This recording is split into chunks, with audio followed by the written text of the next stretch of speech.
So hello दोस्तों, की हाल चाल थोड़े सारे ना एक बार फिर तो स्वागत है मेरी एक नवी वीडियो।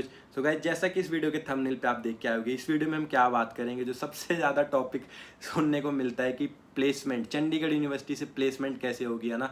तो इसके बारे में पूरा मैं अपना प्लेसमेंट एक्सपीरियंस शेयर करूंगा। मेरा प्लेसमेंट एक्सपीरियंस मैं आपको इसमें सारे पॉइंट्स कवर कर दूंगा कि क्या प्रोसेस होता है, कब स्टार्ट होती है, कैसे आपको प्रिपेयर किया जाएगा। तो मैं अपना एक्सपीरियंस शेयर करूंगा जिसमें पूरा प्रोसेस भी बता दूंगा, ताकि आपको पता भी लगे कि हाँ वो सब सच भी है या नहीं, है ना। 100% प्लेसमेंट होती है तो कैसे होती है, क्या प्रोसेस होता है, क्या होता है, सब आपको पता लग जाएगा।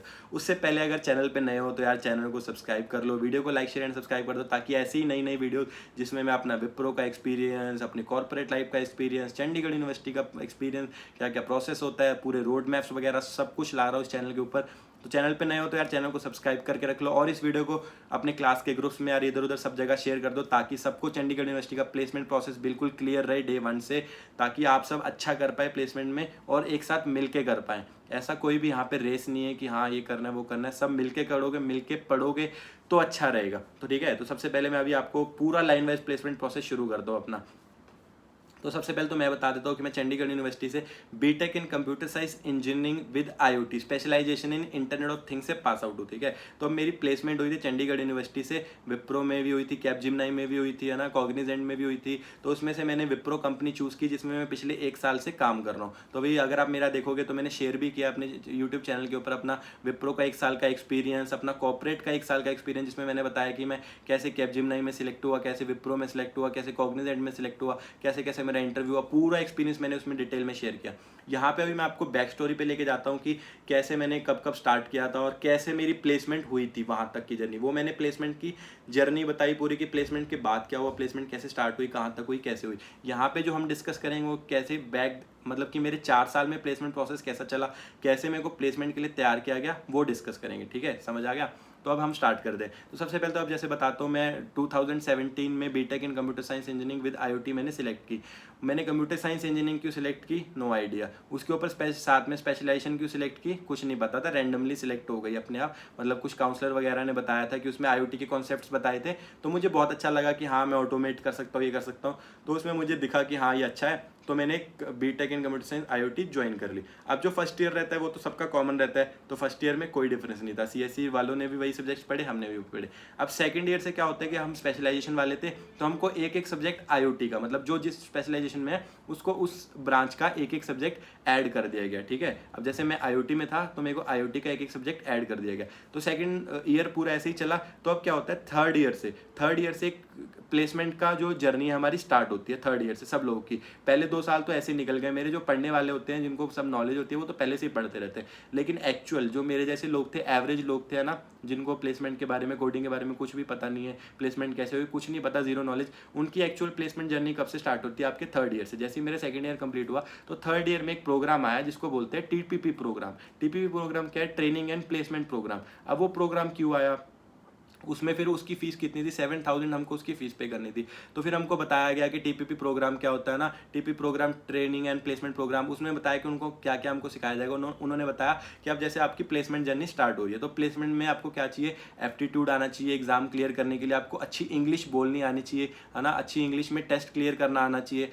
तो वही इंटरव्यूज, आपके इंटरव्यू में कॉन्फिडेंस कैसे आएगा, बोलना, स्टेज स्किल्स, ये सारी चीज़ें आपको कहाँ पे सिखाई जाएंगी, टीपीपी के प्रोग्राम में। ताकि जो लोग, बहुत से लोग ऐसे आते हैं जिनको यार इंग्लिश बोलनी ही नहीं आती, जिनका सेल्फ कॉन्फिडेंस बहुत ज़्यादा लो होता है, मैथ्स वगैरह तो आप फिर भी प्रैक्टिस कर सकते हो, लेकिन इंग्लिश की दिक्कत बहुत लोगों को आती है, जो इंटरव्यू क्रैक ही नहीं कर पाते। और सबसे मेन एट्रीब्यूट, जो लास्ट एट्रीब्यूट होता है हर प्लेसमेंट का, वो क्या होता है, इंटरव्यू होता है। तो बहुत से बच्चे वहीं से बाहर आते रहते हैं, टेस्ट क्लियर कर लेते हैं लेकिन इंटरव्यू में फेल हो जाते हैं, क्योंकि बोल ही नहीं पाते, बता ही नहीं पाते। उनको सब कुछ पता होता है लेकिन उनके पास अच्छी इंग्लिश नहीं होती या बोलने का कॉन्फिडेंस नहीं होता, उस वजह से आता है। तो उसमें फिर क्या है, एक टीपीपी का प्रोग्राम आएगा जिसमें आपको अलग से टीपीपी की फीस पे करनी पड़ेगी। अब यहाँ पे क्वेश्चन आता है कि अगर मुझे टीपीपी का प्रोग्राम नहीं लेना, तो यहाँ पे टीपी, अगर आपको प्लेसमेंट में बैठना है, चंडीगढ़ यूनिवर्सिटी की प्लेसमेंट में बैठना है, तो आपको टीपीपी का जो प्रोग्राम है वो लेना कंपलसरी है।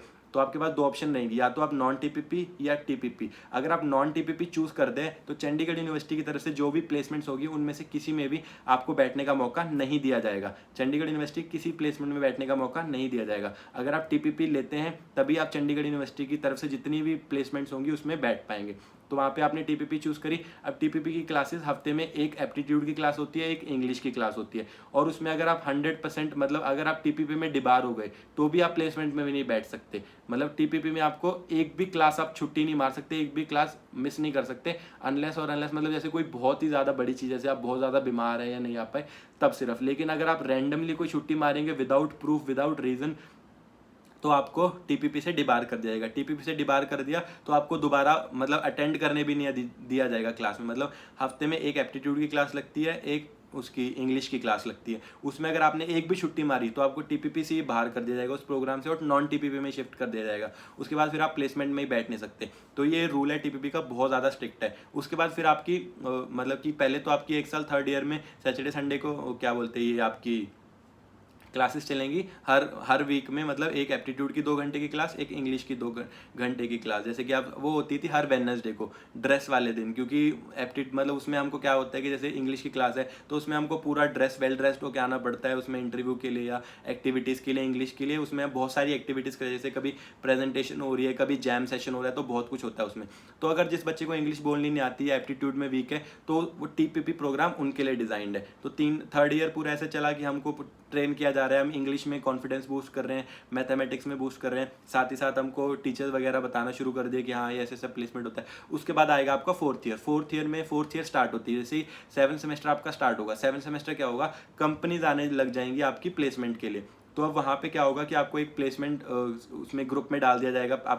आपके डिपार्टमेंट में एक प्लेसमेंट कोऑर्डिनेटर है, प्लेसमेंट हेड होता है, तो वो आपको एक ग्रुप में ऐड कर दिया जाएगा। उसके पहले फिर आपको एक कारगिल बैच के बारे में भी बताता हूँ।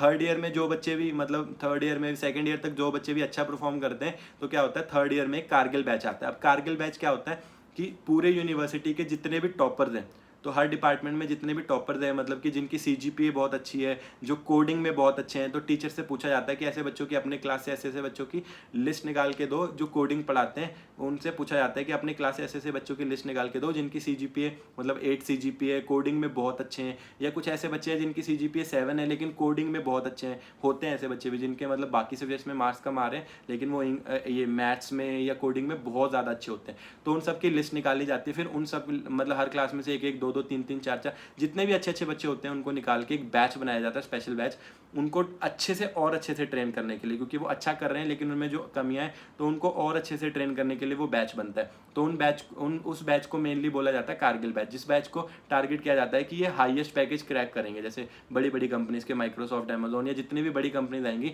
तो इनमें से वो बच्चे के चांसेस ज़्यादा होते हैं कि ये चांसेस मतलब ये क्लियर करेंगे। तो उनको कारगिल बैच में डाल के और ज़्यादा एक्स्ट्रा पढ़ाया जाता है और ज़्यादा एक्स्ट्रा क्लासेस लगाई जाती है ताकि वो एक साथ मतलब सब लोग एक साथ मिलके एक दूसरे से अच्छी नॉलेज भी गेन कर सकें, उनका सर्कल भी अच्छा बन जाए, वो और ज़्यादा प्रैक्टिस कर सकें और ज़्यादा सीख सकें। तो वो कारगिल बैच बन जाता है। उसके बाद ऐसे ही थर्ड ईयर आपका कंप्लीट हो जाता है, फिर फोर्थ ईयर से प्लेसमेंट आनी स्टार्ट होती है। अब सारी कंपनीज की आपको मेल आने लग जाएंगी, है ना, जैसे कि हर रोज एक या दो कंपनी, तो एक दिन में मतलब एक या दो मेल्स तो आती हैं टोटल। जब मैं प्लेसमेंट में बैठा था, ठीक है, तो मैं कारगिल बैच में सिलेक्ट नहीं हुआ था, ठीक है, सीधी सी बात बताऊँ। टीपीपी में जब मैं सिलेक्ट हुआ था, मैं इंग्लिश की क्लास में बहुत अच्छा था, एप्टीट्यूड की क्लास में वीक था क्योंकि मेरा मैथ शुरू से ही वीक है, तो एप्टीट्यूड की क्लास में वीक था लेकिन मेरी अटेंडेंस थी वो 100% रही। उसके बाद कारगिल बैच में मैं सिलेक्ट नहीं हुआ। क्यों सिलेक्ट नहीं हुआ? क्योंकि मैं कोडिंग में बिल्कुल अच्छा नहीं था, तो अपना कोई चांस नहीं था। मेरी जो सीजीपीए चली कॉलेज में वो क्या चली, हमेशा 7.6 7.7 इतनी रही, मतलब 7.5 से अबव रही। तो मेरी स्कॉलरशिप भी है वो हमेशा पूरे 4 साल के लिए मेंटेन रही। मैं मेनली फोकस यही करता था कि मेरी स्कॉलरशिप कैंसिल ना हो, बाकी सब ठीक है लेकिन सीजीपीए 7.5 से कम नहीं आना चाहिए। तो उस पर मैंने पूरा फोकस किया और मेंटेन करके रखा। तो थर्ड ईयर कंप्लीट हो गया। उसके बाद फोर्थ ईयर में क्या होगा, आपको मेल्स आने लग जाएंगी पूरी कि चंडीगढ़ यूनिवर्सिटी की तरफ से कि ये आपकी कंपनी का है। तो उस मेल्स में ना ये नहीं बताया जाता कि कौन सी कंपनी का आपको एग्ज़ाम देना है। जैसे वहाँ पे ना लिखा आएगा कि आज कंपनी का P1 कंपनी आई है, तो उसमें प्लेसमेंट कोड होता है, उसमें हम कंपनी नेम की जगह कंपनी का कोड लिख देते हैं कि P1 कंपनी आई है, जैसे P फॉर प्लेसमेंट और कंपनी नंबर 1। तो यहाँ पे P1 कंपनी आई है, उसकी ये जॉब डिस्क्रिप्शन है, ये आपका पैकेज रहेगा, इतनी आपकी मतलब सैलरी रहेगी और इसमें ये वाला क्राइटेरिया है। तो जो मेन सेक्शन सबसे ज़्यादा मेन रहता है वो क्राइटेरिया का सेक्शन रहता है। तो अब जो आपका प्लेसमेंट प्रोसेस स्टार्ट होता है, आपको कंपनी के लिए मेल आ रही है, तो आप किस किस कंपनी में, अब 500 से 600 कंपनीज आएंगी, उनमें से आप किस किस कंपनी में एग्जाम दे पाएंगे वो आपका डिपेंड करेगा कि आपके 10th में कितने मार्क्स है, 12th में कितने मार्क्स है और आपके डिग्री में कितने मार्क्स हैं। और जो एग्जाम है वो कंपनीज कंडक्ट करती है, चंडीगढ़ यूनिवर्सिटी कंडक्ट नहीं करती। चंडीगढ़ यूनिवर्सिटी का काम है ना वो पूरा खत्म हो चुका है, थर्ड ईयर तक आपको पढ़ा के टीपीपी प्रोग्राम में सब कुछ सिखा दिया, पूरा सिलेबस पढ़ा दिया, आपने खुद पढ़ लिया, चंडीगढ़ यूनिवर्सिटी का काम यहाँ पे खत्म। उसके बाद उनका काम क्या है, प्लेसमेंट कंपनीज लाना। प्लेसमेंट कराना उनका काम नहीं है, प्लेसमेंट के लिए कंपनी लाना उनका काम है। और वो कंपनी लाएंगे 500 600 700 800 के करीब कंपनी लाएंगे इस साल। मतलब हमारे टाइम पे 700 कंपनीज आई थी ऑलमोस्ट। तो उसमें से कंपनीज आ रही हैं, आपको मेल्स आ रही है कि ये कंपनी आ रही है। मतलब जो टेस्ट है और जो क्राइटेरिया है और जो सब वो डिटेल्स है ना, वो कंपनी फॉरवर्ड करती है चंडीगढ़ यूनिवर्सिटी को कि आपको हमारा मतलब वो सारी डिटेल्स स्टूडेंट्स को फॉरवर्ड कर दो अप्लाई करने के लिए। चंडीगढ़ यूनिवर्सिटी सिर्फ एक मीडियोकर है, मिडल मैन है।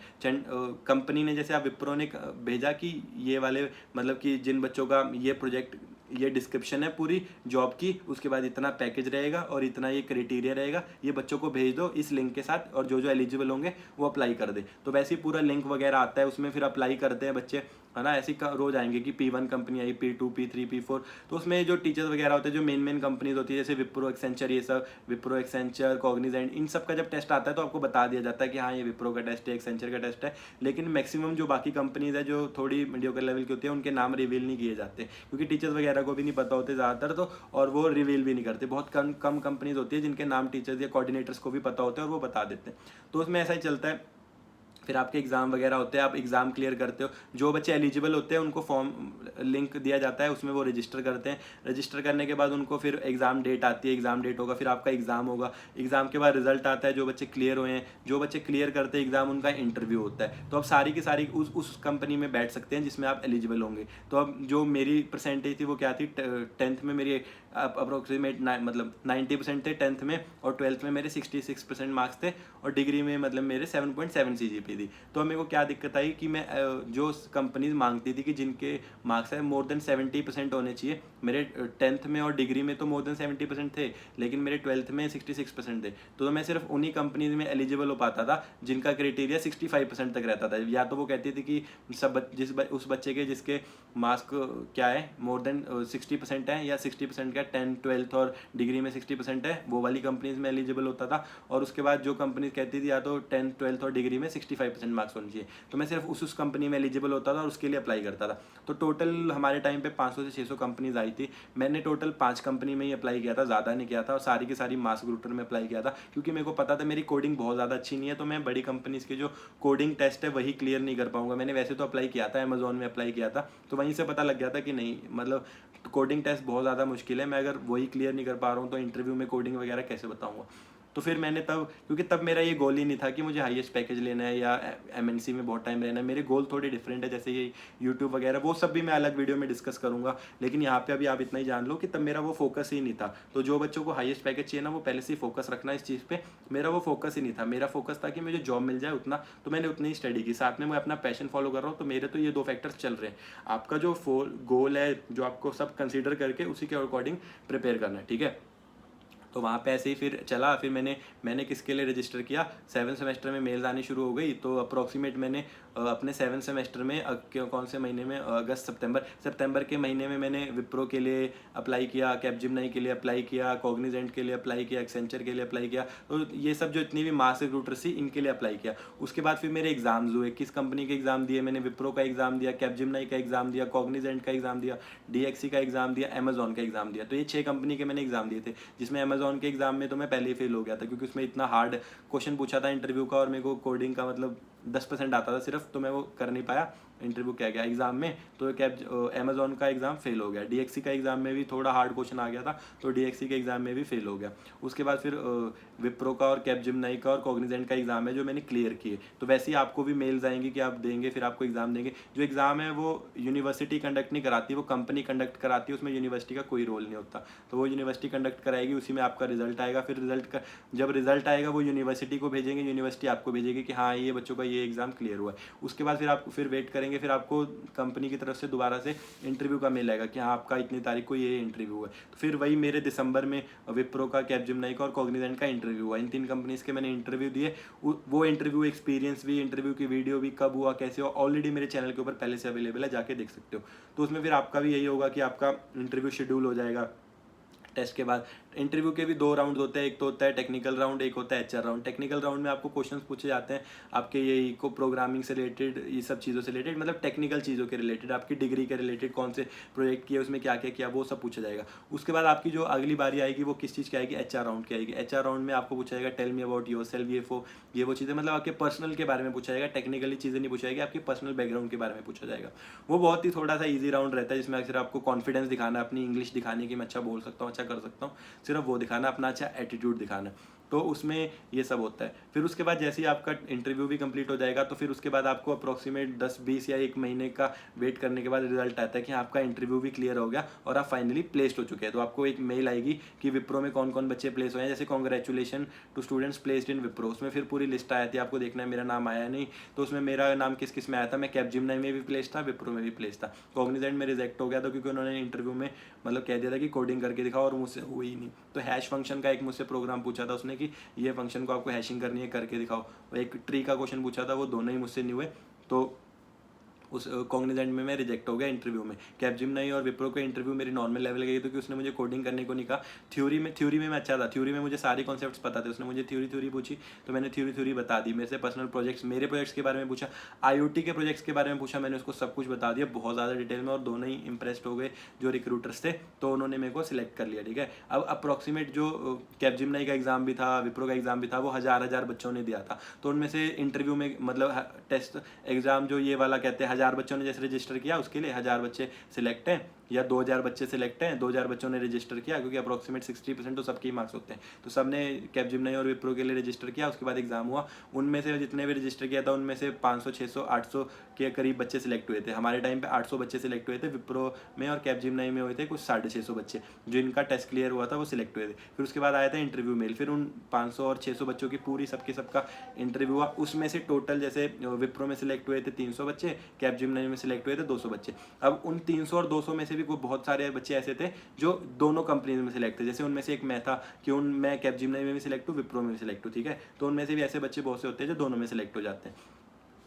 तब उसके बाद फिर सिलेक्ट हो गए आप। सिलेक्ट होने के बाद जैसे फिर अब आपका नाम आ जाएगा ना कि आप प्लेस हो चुके हैं, आपकी प्लेसमेंट हो चुकी है, तो आपको उस लेवल की कंपनी, जैसे आपको उस लेवल का उस कंपनी का पैकेज कितना था, 5 लाख का पैकेज था, तो अब उस कंपनी में 5 लाख की कंपनी में ऑलरेडी सिलेक्ट हो चुके हैं। तो जो 3 लाख की कंपनी आ रही है, 4 लाख की आ रही है, 5 लाख की आ रही है, तो उस कंपनी में आपको दोबारा प्लेसमेंट बैठने का मौका नहीं दिया जाएगा, क्योंकि आप ऑलरेडी 5 लाख का पैकेज तो क्रैक कर चुके हैं। लेकिन उससे ऊपर जो 6 लाख की आ रही है, 7 लाख, 10 लाख, 15 लाख, उस कंपनी में आप एग्जाम दे सकते हैं कि हाँ, उससे हायर पैकेज अगर आप क्रैक करना चाहें तो उसके बाद आप एग्जाम दे सकते हैं। लेकिन उससे लोअर लेवल की जो कंपनीज आएंगी, है ना, अगर आप एक बार प्लेस हो चुके तो उससे लोअर लेवल की जो कंपनीज आएंगी उसमें आपको बैठने का मौका नहीं दिया जाएगा, ताकि जो आपसे पीछे वाले लोग हैं, अब अगर आपकी एक बार प्लेसमेंट हो चुकी है तो आप दूसरी कंपनी में दोबारा लेते रहोगे, और जो दूसरे बच्चे हैं उनका मतलब चांस चला जाएगा प्लेस होने का, तो आपको वहां से फिर वो हटा देते हैं कि इस बच्चे को अब इस पैकेज से नीचे वाली कंपनी में एग्जाम नहीं देने दे जाएंगे। वो सारा काम किसका होता है, प्लेसमेंट सेल का, प्लेसमेंट कोऑर्डिनेटर्स का होता है, ये सब फिल्टर आउट करना कि जो बच्चे प्लेस हो गए उनका नाम लिस्ट से हटा दो, ये